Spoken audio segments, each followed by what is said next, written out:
Hello everyone. जय माता दी दोस्तों। आपके अपने चैनल हर दिन कुछ नया में आपका बहुत बहुत स्वागत है। तो आज की वीडियो में हम बात करेंगे दुर्गा सप्तशती पाठ को कैसे करें, दुर्गा सप्तशती का महात्म्य क्या है एवं दुर्गा सप्तशती के कितने अध्याय हैं और किस दिन कौन सा अध्याय का पाठ करना चाहिए और अध्याय किससे संबंधित है। तो वीडियो में संपूर्ण जानकारी दी गई है। दुर्गा सप्तशती पाठ में कितने श्लोक हैं, किस तरीके से उन्हें उनका अर्थ समझाया गया है, या पाठ को करने की विधि क्या है, पाठ को करने का क्रम क्या है, किस तरीके से शुरू करना चाहिए। वीडियो में संपूर्ण जानकारी दी गई है। तो वीडियो को स्किप बिल्कुल ना करें और वीडियो में अंत तक बने रहें। तो चलिए वीडियो को शुरू करते हैं। दुर्गा सप्तशती, जिसे देवी महात्म्य और चंडी पाठ के नाम से भी जाना जाता है, एक हिंदू धार्मिक ग्रंथ है जिसमें राक्षस महिषासुर पर देवी दुर्गा की जीत का वर्णन किया गया है। यह ऋषि मार्कंडेय द्वारा लिखित मार्कंडेय पुराण का हिस्सा है। इस ग्रंथ में सप्तशती यानी 700 श्लोक हैं और इसी वजह से पूरी रचना को दुर्गा सप्तशती के नाम से जाना जाता है। 700 श्लोकों को 13 अध्यायों में व्यवस्थित किया गया है। अनुष्ठानिक पठन के उद्देश्य से 700 श्लोकों के पहले और बाद में कई सहायक ग्रंथ जोड़े गए हैं। दुर्गा सप्तशती का अनुष्ठानिक पाठ देवी दुर्गा के सम्मान में नवरात्रि के दौरान किया जाता है।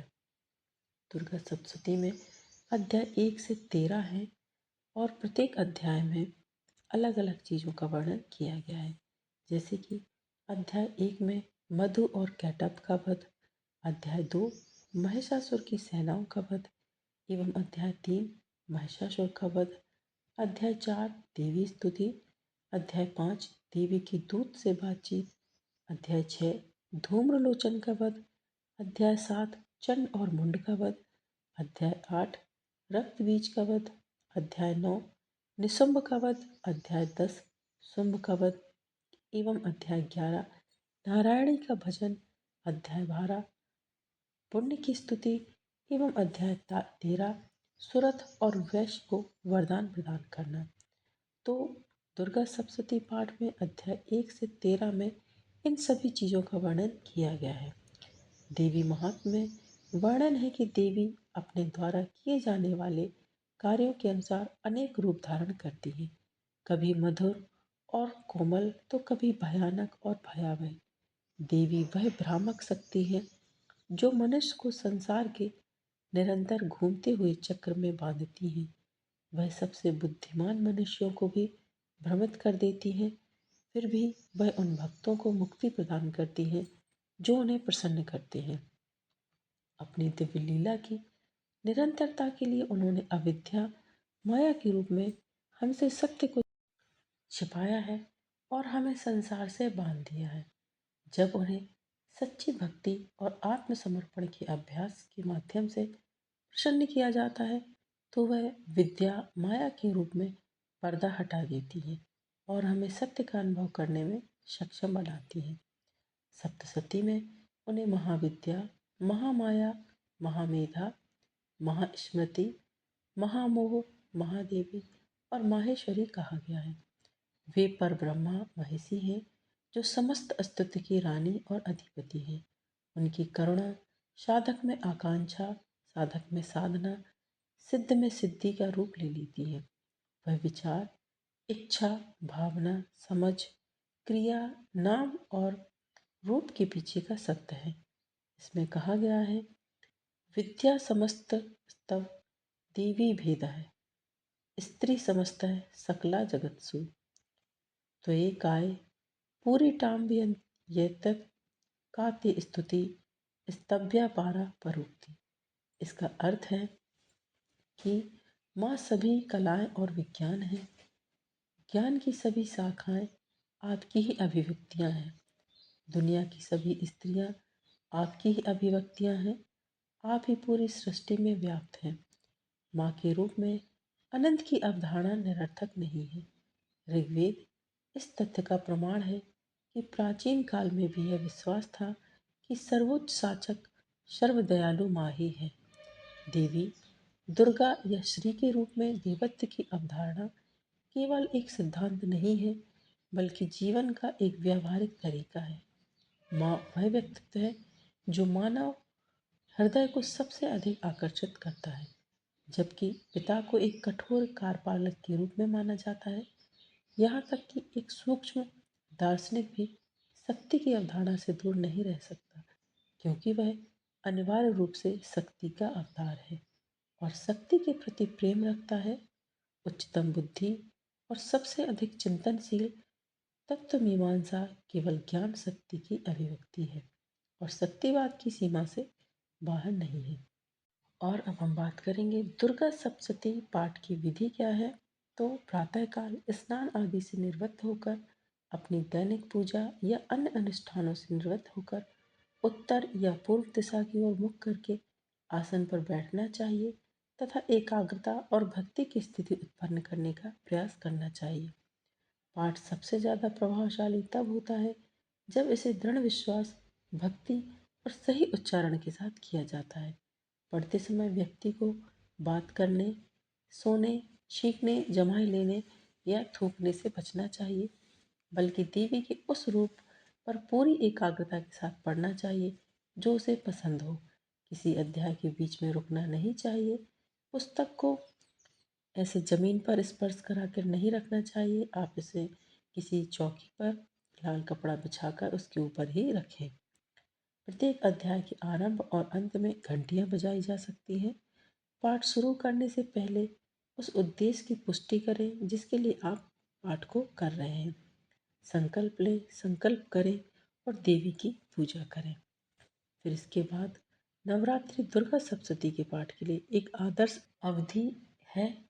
जैसे कि अन्य महीनों में मंगलवार, शुक्रवार और शनिवार को दुर्गा सप्तशती का पाठ करना बेहद ही शुभ माना जाता है। और चंद्र कैलेंडर के अनुसार अष्टमी यानी चंद्रमा का 8वां दिन, नवमी यानी चंद्रमा का 9वां दिन और चतुर्दशी यानी चंद्रमा का 14वां दिन शुभ माना जाता है। लेकिन नवरात्र के दौरान दुर्गा सप्तशती का पाठ नवरात्र के पहले दिन से ही किया जाता है और दुर्गा सप्तशती का पाठ आप प्रतिदिन भी कर सकते हैं। जैसे आपकी इच्छा हो उस अनुसार आप पाठ को कर सकते हैं।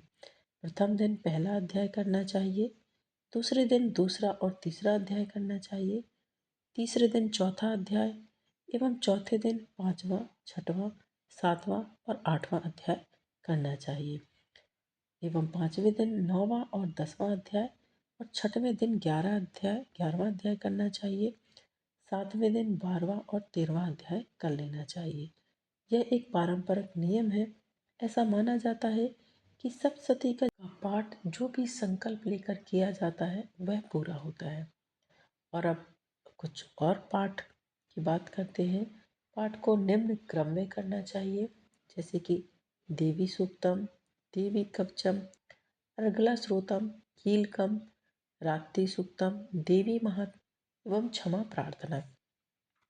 तो सबसे पहले दुर्गा सप्तशती पाठ को करने से पहले देवी सूक्तम, देवी कवचम, अर्गला श्रोतम, कीलकम, रात्रि सूक्तम, देवी महत्व एवं क्षमा प्रार्थना करना चाहिए। तो देवी सूक्तम के 8 श्लोक महर्षि अंबारन की पुत्री वाक द्वारा रचित है तथा ये ऋग्वेद से हैं।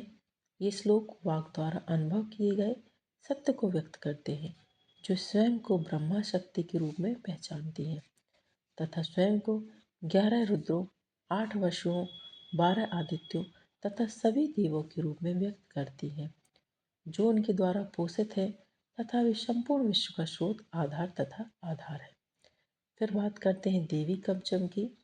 तो देवी कवचम 61 श्लोकों वाला देवी कवच मार्कंडेय पुराण में है।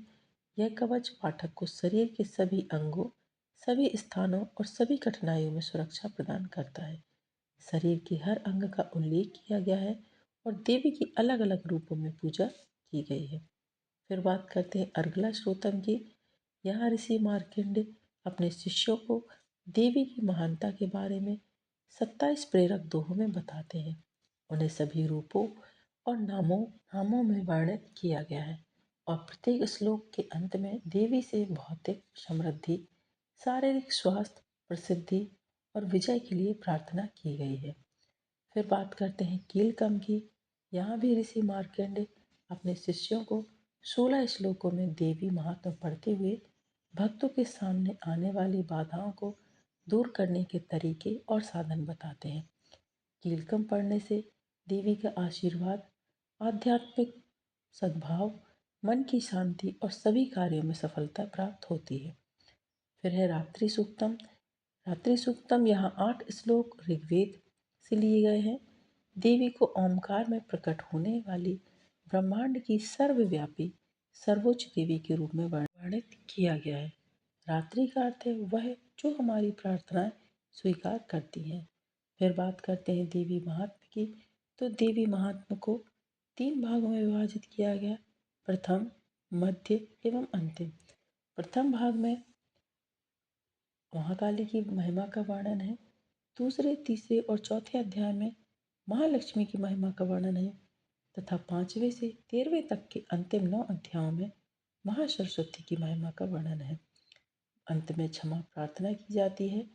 तो यह देवी से की जाने वाली अंतिम प्रार्थना है, जिसमें पाठ के दौरान हमसे जाने अनजाने जो भी गलती होती है, जो भी त्रुटियां होती हैं, उनके लिए माता से क्षमा प्रार्थना की जाती है। तो ये दुर्गा सप्तशती से संबंधित संपूर्ण जानकारी थी। दुर्गा सप्तशती पाठ कैसे करें, पाठ की शुरुआत कैसे करें, पाठ को किन किन भागों में बांटकर करें। तो यदि आपको आज का वीडियो पसंद आया है दोस्तों, आज की जानकारी पसंद आई है, तो वीडियो को लाइक कीजिए, शेयर कीजिए अपने दोस्तों के साथ, अपने परिवारजनों के साथ, ताकि उन तक भी ये वीडियो पहुँचे और वो भी इसका लाभ ले सकें। और यदि आप चैनल पर नए हैं तो चैनल को सब्सक्राइब अवश्य करें, साथ ही बेल आइकन को प्रेस करें। इससे ये होगा कि मैं कोई भी वीडियो अपलोड करूँगी तो इसकी नोटिफिकेशन सबसे पहले आपके पास पहुँच जाएगी। आगामी व्रतों एवं त्योहारों की जानकारी के लिए चैनल पर बने रहें। ऐसे ही नई नई रोचक जानकारियों के लिए चैनल पर बने रहें। मिलते हैं नेक्स्ट वीडियो में। दोस्तों, माता रानी की कृपा आप पर और आपके पूरे परिवार पर बनी रहे, ऐसी मैं कामना करती हूँ। जय माता दी।